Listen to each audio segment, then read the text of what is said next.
Hi friends, welcome back to G K Kanas kitchen. ಇವತ್ತು ನಾನು ತುಂಬಾ ಈಸಿಯಾಗಿ ಮನೆಯಲ್ಲಿ ಯಾವುದೇ ತರಕಾರಿ ಇಲ್ಲದೆ ಇದ್ದಾಗ ಮನೆಯಲ್ಲಿರುವಂಥ ಈರುಳ್ಳಿಯಿಂದನೇ ಈ ಥರ ಪಲ್ಯನ ಮಾಡ್ತಾಯಿದ್ದೀನಿ.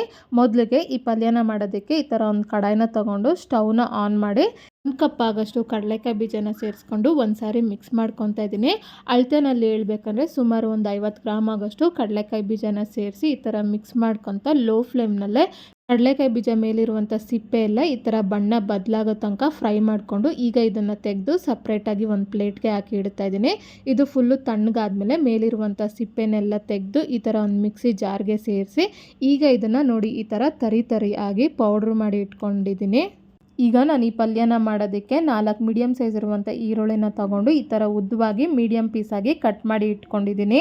ಈಗ ಈ ಈರುಳ್ಳಿ ಪಲ್ಯನ ಮಾಡೋದಕ್ಕೆ ಅದೇ ಕಡಾಯಿಗೆ 3 ರಿಂದ 4 ಟೇಬಲ್ ಸ್ಪೂನ್ ಆಗೋಷ್ಟು ಎಣ್ಣೆನ ಸೇರಿಸಿ ಎಣ್ಣೆ ಕಾದ್ಮೇಲೆ ಸ್ವಲ್ಪ ಕರಿಬೇವು ಹಾಗೆ ನಾವು ಆಲ್ರೆಡಿ ಈ ಥರ ಕಟ್ ಮಾಡಿ ಇಟ್ಕೊಂಡಂಥ ಈರುಳ್ಳಿನ ಸೇರಿಸಿ ಒಂದು ಸಾರಿ ಮಿಕ್ಸ್ ಮಾಡ್ಕೊತಾ ಇದ್ದೀನಿ.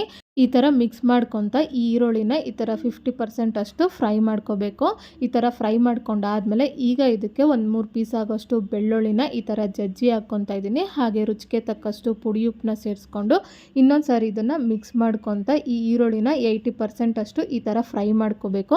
ಈ ಥರ ಫ್ರೈ ಮಾಡ್ಕೊಂಡಾದ್ಮೇಲೆ ಈಗ ಇದಕ್ಕೆ ನಾವು ಆಲ್ರೆಡಿ ಈ ಥರ ಕಡಲೆಕಾಯಿ ಬೀಜನ ಪುಡಿ ಮಾಡಿ ಇಟ್ಟಿದ್ವಲ್ಲ ಅದನ್ನು ಇದಕ್ಕೆ ಸೇರಿಸ್ಕೊಂಡು ಹಾಗೆ 1 ಟೇಬಲ್ ಸ್ಪೂನ್ ಆಗೋಷ್ಟು ಖಾರದ ಪುಡಿ ಹಾಗೆ 2 ಟೇಬಲ್ ಸ್ಪೂನ್ ಆಗೋಷ್ಟು ಸಣ್ಣದಾಗಿ ಕಟ್ ಮಾಡಿದಂಥ ಕೊತ್ತಂಬರಿ ಸೊಪ್ಪನ್ನ ಸೇರಿಸ್ಕೊಂಡು ಒಂದು ಸಾರಿ ಮಿಕ್ಸ್ ಮಾಡ್ಕೊತಾ ಇದ್ದೀನಿ.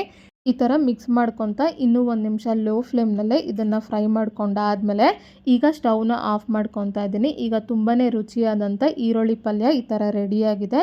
ಈಗ ಈ ಪಲ್ಯನ ಈ ಥರ ಸರ್ವಿಂಗ್ ಪ್ಲೇಟ್ಗೆ ತೊಗೊತಾ ಇದ್ದೀನಿ. ಹಾಗೆ ನೋಡಿದ್ರಲ್ಲ, ಯಾವುದೇ ತರಕಾರಿನೂ ಇಲ್ಲದೆ ಇದ್ದಾಗ ಮನೆಯಲ್ಲಿರುವಂಥ ಈರುಳ್ಳಿನಲ್ಲೇ ಈ ಥರ ಈಸಿಯಾಗಿ ಹೇಗೆ ಪಲ್ಯನ ಮಾಡ್ಬೋದು ಅಂತ. ಈ ಈರುಳ್ಳಿ ಪಲ್ಯ ಅನ್ನದ ಜೊತೆಗೆ ಮುದ್ದೆ ಜೊತೆಗೆ ಸೈಡ್ ಡಿಶ್ ಆಗಿ ತುಂಬಾ ಚೆನ್ನಾಗಿರುತ್ತೆ. ಹಾಗೆ ಕೇವಲ 5 ನಿಮಿಷದಲ್ಲಿ ತುಂಬ ಈಸಿಯಾಗಿ ಮಾಡ್ಕೋಬೋದು. ಈ ರೆಸಿಪಿನ ನೀವು ಒಂದ್ಸರಿ ಟ್ರೈ ಮಾಡಿ ನಿಮ್ಗೆ ಹೇಗೆ ಬಂತು ಅಂತ ನನಗೆ ಕಮೆಂಟ್ ಬಾಕ್ಸ್ನಲ್ಲಿ ತಿಳಿಸಿ. ಹಾಗೆ ನಿಮ್ಗೆ ಯಾವುದೇ ರೆಸಿಪಿ ಬೇಕಾಗಿದ್ದರೂ ಕಮೆಂಟ್ ಬಾಕ್ಸ್ನಲ್ಲಿ ಕಮೆಂಟ್ ಮಾಡಿ. ಹಾಗೆ ಈ ರೆಸಿಪಿ ನಿಮ್ಗೆ ಇಷ್ಟ ಆದಲ್ಲಿ ಲೈಕ್ ಮಾಡಿ, ಶೇರ್ ಮಾಡಿ, ಸಬ್ಸ್ಕ್ರೈಬ್ ಮಾಡಿ.